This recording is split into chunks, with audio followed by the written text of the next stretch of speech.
Salve a tutti, sono Mauro Baiani, attivista e presidente del Comitato Libertà Toscana.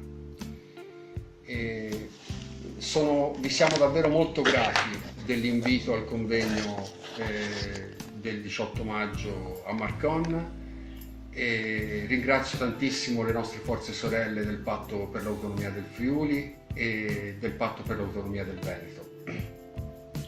Siamo impegnati nelle elezioni amministrative, quindi non abbiamo potuto farlo di persona. In particolare a Firenze, alcuni di voi già lo sanno, siamo impegnati in una importante operazione con una lista civica, autonomista e ambientalista che si presenta proprio per le elezioni del Comune di Firenze. Ci costa tanto sacrificio, ma siamo sicuri che è un investimento importante e che porterà buoni frutti e forse potrebbe anche diventare un esempio per altri territori.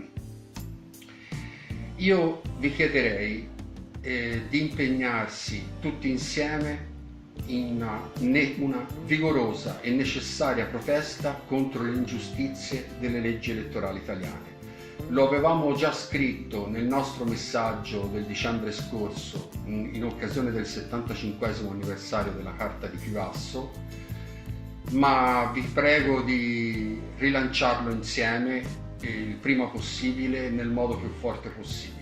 Le leggi elettorali italiane sono ingiuste, impediscono alla gente di eleggere e scegliere dei leader locali e mandarli nelle assemblee legislative.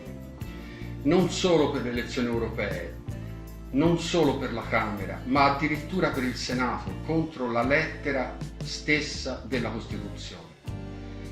Quindi restiamo in contatto e prepariamoci insieme a un'iniziativa interterritoriale molto forte per cercare di cambiare questo stato di cose.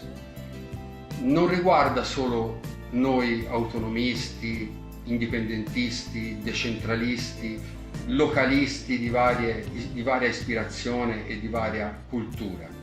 Riguarda proprio i cittadini di tutta intera questa Repubblica. In nessun angolo di questa Repubblica ci sono più procedure sufficientemente semplici e sufficientemente aperte per potersi candidare e presentare ai propri cittadini come leader locali, espressione di territori.